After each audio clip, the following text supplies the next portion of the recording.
บายดีทุกคนนะวันนี้กะมาไทยนาคือเก่าเนาะต่อจาก EP 1มาต่อจาก EP 1เนาะวานเนี่ยEP 1ยังบ่จบเนาะมาต่อ EP 2เนาะ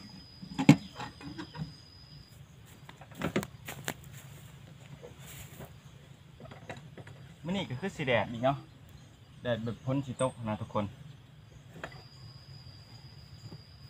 อันจนกระแจหักวานนี่เนาะทำไทยบ่ได้ลงไปไทยตัวนั้นแหละทำไทยบ่ได้มาทำที่หายงามเลย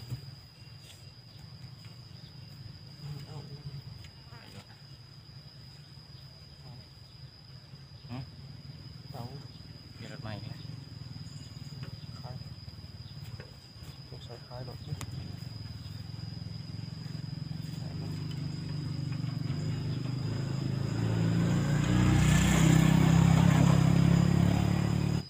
่ไปทางไหนนะเนาะพามาแต่ไทยนานะอยู่แต่ไทยแต่หน้ารุ่นนี้เนาะบ่ได้ไปใช่เร่ร่อนพเนจรอยู่ในหน้าเนาะใจก็อยากไปอยู่มันแจ็คสิไปทางไหนทุกคน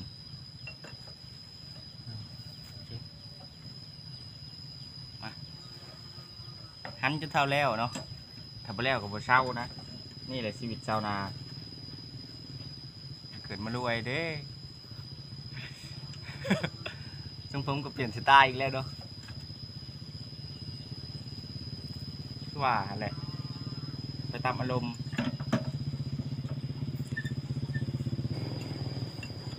บุฮักอีกที่เนาะมันนี่บุฮักคือวานอีกที่เนาะ โอ้จอดเสน่ห์บุญฮะนี่จะนอนขา ว่า ขากาดมันยาวเอาเลย ต้องเถื่อแล้วก็แจฮักอะไรทุกคนเลยใครแต่ยังว่าหันแล้วในนั้นยังโบราณเนาะมีชั้นตายแย่คนกำลังเริ่มเหมือนนั้นเนาะบางคนเจ้ากระไทยหวานเนาะบุญมีแต่เฮาเลยเนาะบุญมีแต่เฮาอ่ะ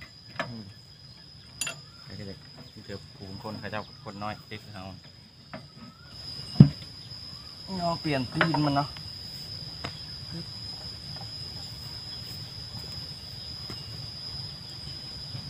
รับแต่เว้นอะไรเดี๋ยวเฮาหวาน ต้องมาเลย ก็มันบริสุทธิ์เลิกไงรับเลยเนี่ยอยู่บริเลิกรับภาคนั่นก็ใส่เลย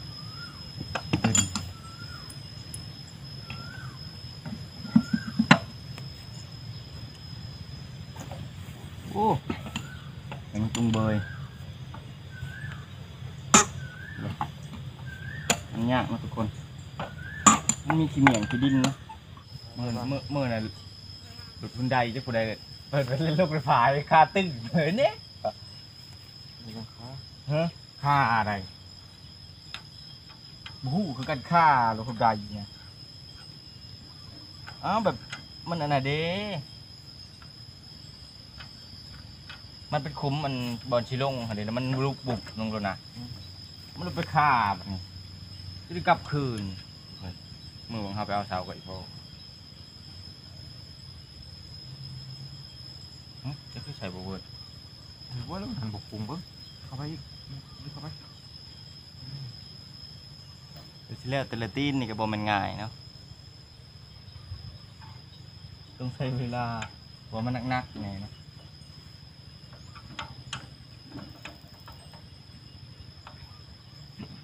ถ้าเขาบริโนอนเขาก็หันแบบสิแหละทุกคนนะ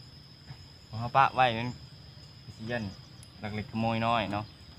กูมือนี่มันบ่ไว้ใจไปเลยนะสิหลักเอาน้ำมันแล้วบริหลักเอาหยังดอกคือบุเขาวะงัดขึ้นดิพ่อตอนเพลนหัวทองมา จับเลยมันนักพูดละโกด ให้เจ้ามาเบิ่งนะครับ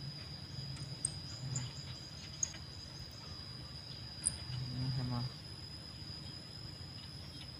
หัวเบื้องนี่ไหนหัวเบื้องที่ไหน นี่ไง เบื้องโกกมาไข่เลยหัวเบื้องเขาเห็ดได้ ตรงนี้เลย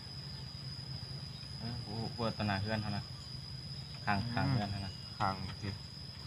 ข้างดินนี่พี่ข้างดิน ถึงแดนบ่ ข้างดินโตกงมะไข่เด้ คงไข่ลาวนะบ่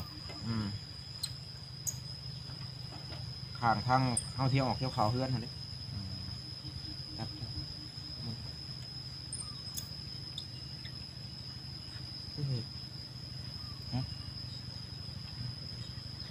ปลูกยาว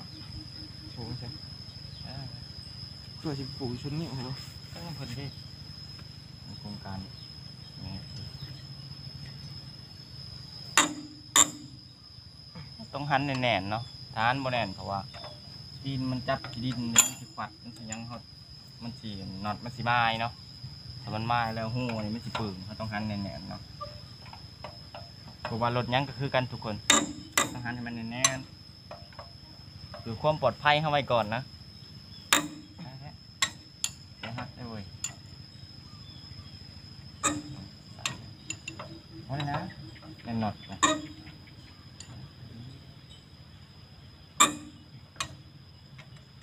น็อตขาดหันพันไทยลงก่อนเนาะพันไทยแก่ไฟแก่มาอยู่นี่แหละสไตล์เขาในนี้แก่ไฟแก่มาจะทำมันแล้วเนาะ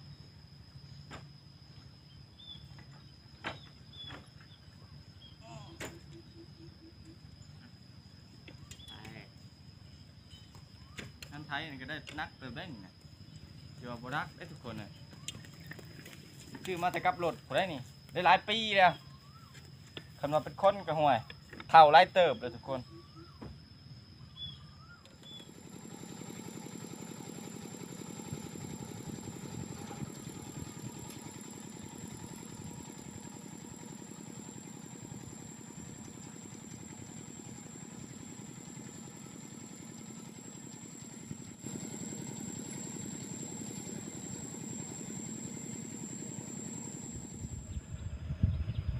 นี่เนาะตัวที่เขาขาดแล้วเมื่อกี้นี่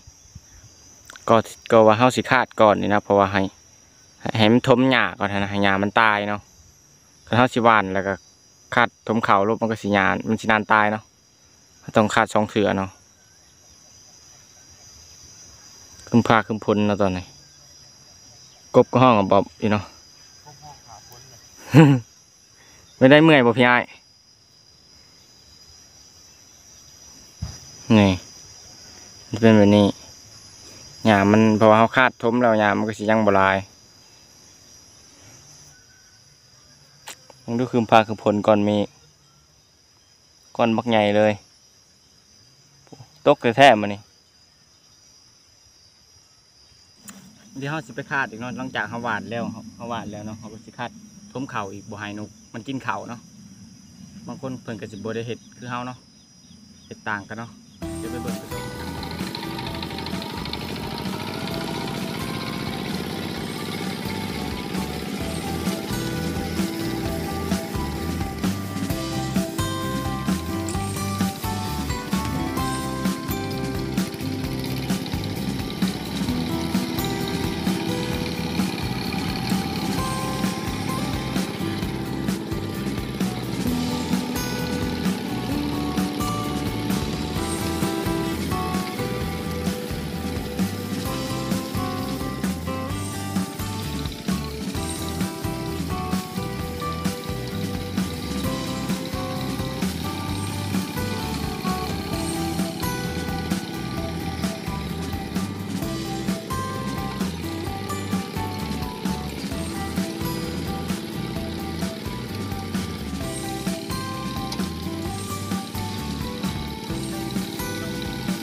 เปลี่ยนกันขาดกับพี่อ้ายเนาะ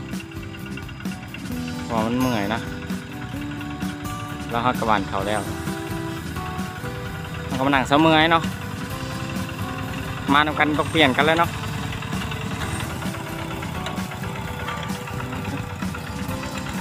เปิดสิได้เข้ามาแต่ละมิดนี่บ่มันง่ายเลยทุกคนเลย